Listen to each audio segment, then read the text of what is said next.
가정에서 드리는 온라인 예배 시간이에요. 잠깐, 아직 준비가 안 되었다고요? 그럼 함께 준비해봐요. 먼저 주변을 깨끗하게 정돈해요.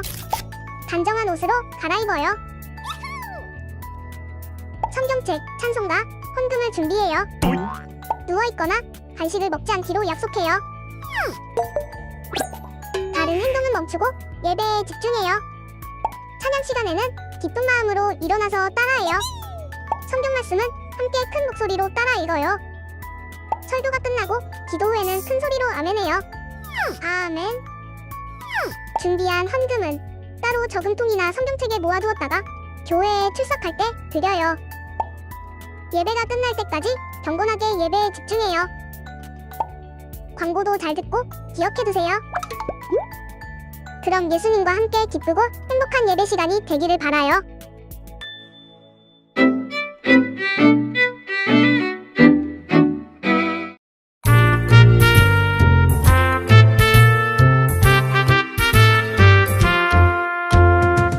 예수님이 말씀하시니 물이 변하여 포도주가 돼. 예수님이 말씀하시니 물이 변하여 포도주가 돼. 예수님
사도신경 하시겠습니다.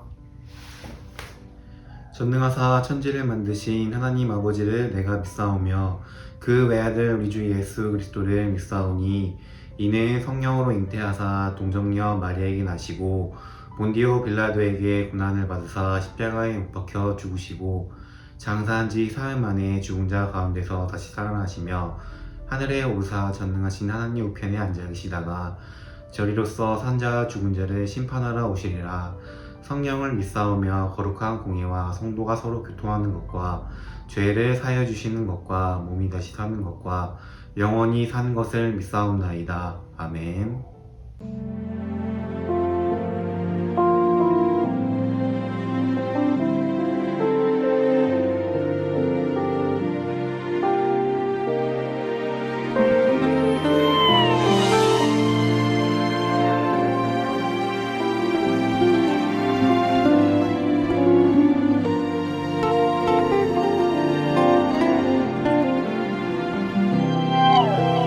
내 이름을 아시고 내 생각도 아시는 주님 숨어있는 내게 다가와 아픔과 상처 만지시네 내 이름을 아시고 내 생각도 아시는 주님 변함없는 그 사랑으로 연약한 나를 안으시네 성령님 지금 이 시간 나를 찾아오사 사랑한다고 말씀하시네 사랑과 위로와 따스한 손길로 부르시는 주님 앞에 예배로 나아가네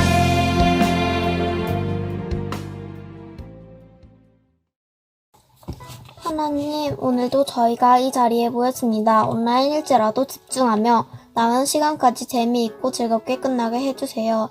저희가 코로나가 끝나 하루라도 빨리 교회에서 모두 만나서 예배드릴 수 있게 해주세요.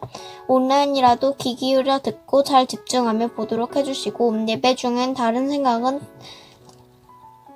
안 나게 해주세요. 예수님의 이름으로 기도드립니다. 아멘. 다 같이 성경 봉독하겠습니다.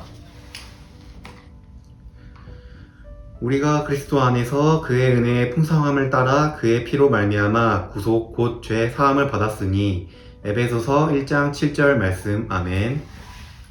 오늘은 요셉 이야기의 마지막 시간이에요. 저번 주 노예에서 애굽 왕 다음으로 높은 사람인 국무총리가 된 요셉은 어떻게 살고 있을까요? 요셉이 애굽 왕의 꿈을 해석한 대로 7년의 풍년이 오고 그 뒤로 7년의 흉년이 왔어요.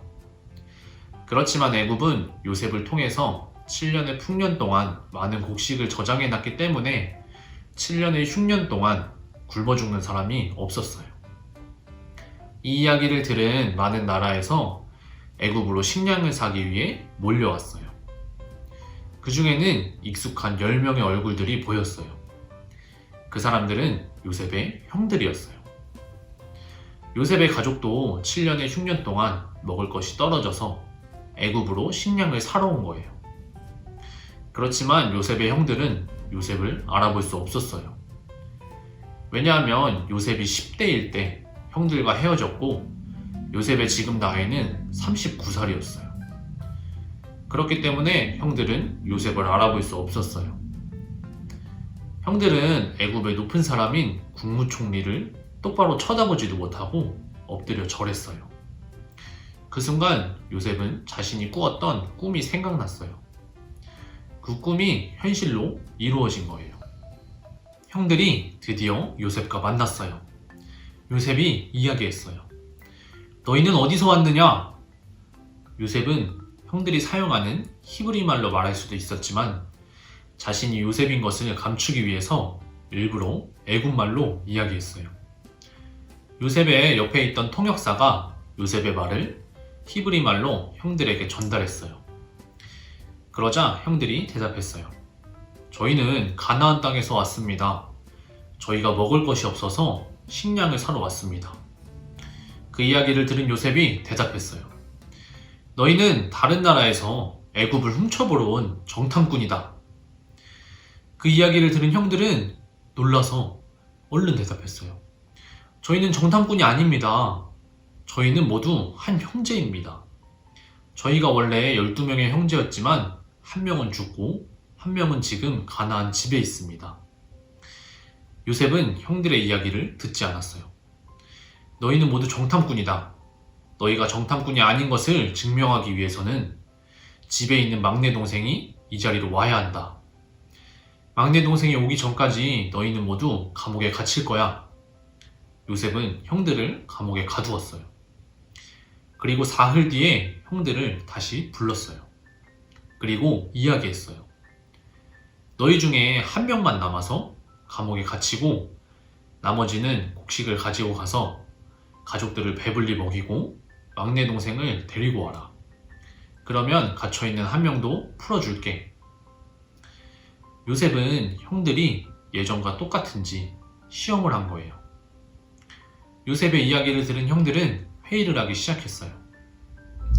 요셉의 형들은 히브리 말로 이야기했기 때문에 요셉이 알아들을 수 없다고 생각했지만 요셉은 사실 다 듣고 있었어요. 형들이 이야기했어요.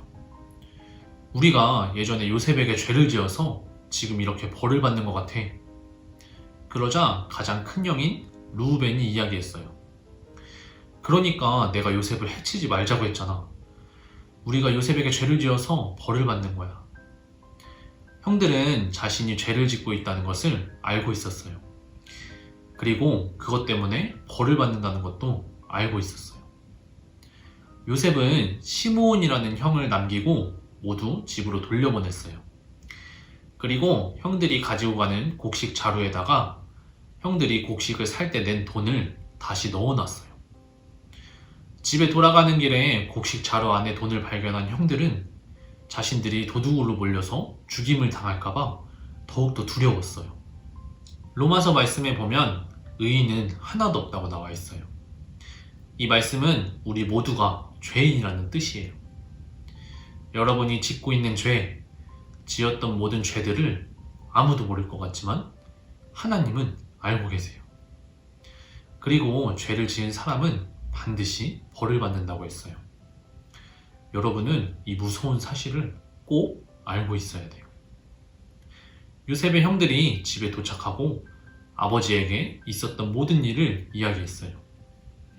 그리고 시므온을 감옥에서 꺼내기 위해서는 베냐민을 데려가야 한다고 이야기했어요.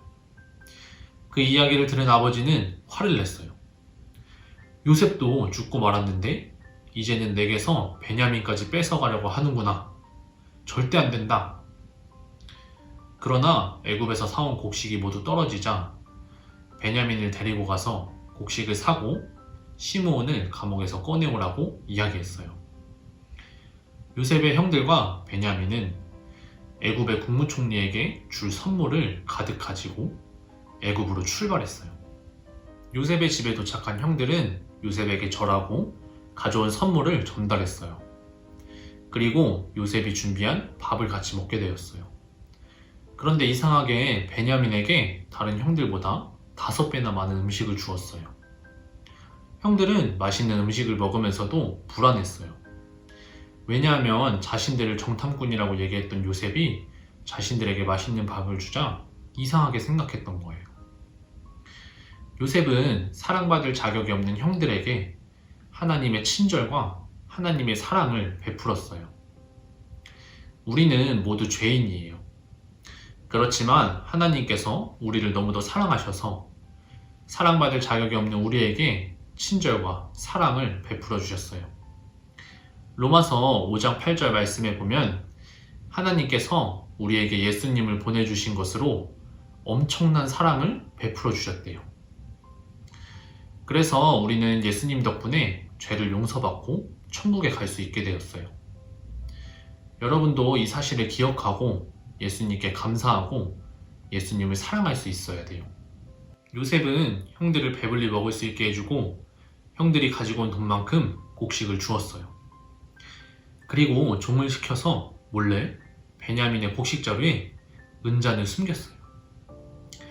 다음 날이 되어서 집으로 가고 있던 형들에게 애굽의 군대들이 쫓아와서 이야기했어요. 당신들 중에 은잔을 훔친 사람이 있습니다. 그러자 형들이 대답했어요. 우리는 은잔을 훔치지 않았습니다. 우리 중에 은잔을 훔친 사람이 있다면 그 사람을 죽이세요. 그리고 우리 모두가 노예가 될게요. 그런데 베냐민의 곡식자루에서 은잔이 발견됐어요. 형들과 베냐민은 다시 애굽으로 끌려가게 되었어요. 요셉이 소리쳤어요. 당신들에게 친절을 베풀어 주었는데 왜 은잔을 훔쳐갔습니까? 당신들 중에서 은잔을 훔쳐간 사람만 애굽에 남아서 노예가 되고 나머지는 집으로 돌아가도 좋습니다. 그러자 유다라는 형이 대답했어요. 예전에 요셉이라는 동생을 잃었던 슬픔, 그리고 베냐민이 애굽으로 오기까지 얼마나 힘들었는지, 또 가나안 땅에서 아버지가 베냐민을 얼마나 걱정하는지 이야기했어요. 유다는 예전에 요셉을 상인에게 팔아넘긴 형이었어요. 그런 유다가 지금은 동생을 걱정하고 아버지를 걱정하는 사람으로 변해 있었어요. 요셉은 애굽의 시종들을 모두 나가라고 명령했어요. 그리고 형들과 있게 되자 울기 시작했어요. 그리고 이야기했어요. 형님들, 저 요셉입니다. 형들은 너무 놀라서 아무 말도 할 수 없었어요. 그리고 자신들이 요셉을 괴롭혔던 거, 요셉에게 지었던 죄악들이 떠올랐어요. 요셉이 이야기했어요. 무서워하지 마세요. 걱정하지 마세요. 나를 여기로 보내신 분은 하나님이십니다. 하나님께서 나를 여기로 보내주셔서 이 흉년에 굶어 죽는 모든 사람들을 구할 수 있게 해주셨어요. 그리고 이제는 가족들을 구할 수 있게 해주셨습니다. 걱정하지 마세요. 하나님께서 나를 이곳으로 보내셨습니다. 요셉과 형들은 껴안고 울었어요. 그리고 집으로 돌아가서 아버지에게 모든 일을 이야기하고 아버지를 모셔오라고 이야기했어요. 요셉은 자신에게 죄를 저질렀던 형들을 용서한 거예요. 여러분도 예수님을 믿는 하나님의 자녀라면 요셉처럼 하나님의 사랑으로 다른 사람을 용서할 수 있어야 돼요. 다른 사람을 미워할 수도 있어요. 친구들과 싸워서 친구들을 미워할 수도 있고, 부모님에게 혼이 나서 부모님을 미워할 수도 있어요. 이렇게 다른 사람들을 미워하는 마음이 들면 우리는 오늘 말씀을 기억해야 돼요. 예수님께서는 자격이 없는 우리를 용서해 주셨어요. 그래서 로마서 10장 13절 말씀처럼 누구든지 예수님의 이름을 부르고 예수님을 믿기만 한다면 구원을 받을 수 있대요. 이 놀라운 사실을 잘 기억하면서 여러분도 예수님께 받은 사랑을 나 혼자만 가지고 있는 것이 아니라 내 친구들에게, 내 가족들에게, 내 이웃들에게 전할 수 있는, 그리고 다른 사람을 미워하지 않고 하나님의 사랑으로 사랑할 수 있는 상동교회 아동부 친구들이 되기를 주님의 이름으로 소망합니다. 기도하시겠습니다. 하나님 아버지 감사합니다. 주님의 날인 주일날 온라인으로 예배를 드릴 수 있게 해주셔서 감사합니다. 요셉에 대해서 배웠습니다. 어렵고 힘들고 유혹을 당하고 하나님을 미워할 수도 있었지만 하나님을 끝까지 믿고 기다리며 상을 받은 요셉처럼 우리도 요셉과 같은 믿음을 주시고 다음 주부터 교회에서 예배를 드리는데 많은 친구들이 건강한 모습으로 함께 예배 드릴 수 있도록 도와주세요. 사랑이 많으신 예수님의 이름으로 기도드립니다. 아멘. 샬롬, 광고 시간이에요. 오늘은 아주 중요한 광고가 있어요. 자, 우리 여태까지 이제 온라인으로 예배를 드렸었는데 이제 다음 주 4월 4일부터는 이제 교회에 나와서 예배를 드릴 거예요. 그러니까 우리 가방이랑 헌금이랑 성경책을 준비해서 다음 주 예배에 나올 수 있도록 해요. 그리고 다음 주 기도는 백민우 어린이에요. 백민우 어린이. 자, 그럼 미션 영상에서 만나요. 주기도문 하시겠습니다. 하늘에 계신 우리 아버지여, 이름이 거룩히 여김을 받으시오며 나라의 마옵시며 뜻이 하늘에서 이루어진 것 같이 땅에서도 이루어지다. 오늘날 우리에게 일용할 양식을 주시옵고 우리가 우리에게 죄 지은 자를 사하여 준 것 같이 우리의 죄를 사하여 주옵시고 우리를 시험에 들게 하지 마옵시고 다만 악에서 구하옵소서. 나라와 권세와 영광이 아버지께 영원히 있사옵나이다. 아멘. 자, 우리 저번 주 미션은 이제 부모님께나 이제 하나님께 우리 순종했던 삶을 적어보는 것이었어요. 자, 그러면 이번 주 미션을 공개하겠습니다. 자, 이번 주 미션은 이제 내가 미워하는 사람의 이름을 적고 이제 하나님께 그 사람을 이제 용서할 수 있도록 도와달라고 이제 기도문을 작성을 하는 것이에요. 자, 우리 모두 미션에 성공할 수 있도록 해요. 자, 그리고 다음 주 우리 온라인으로 아니고 우리 모두 교회에서 만날 수 있도록 해요. 안녕.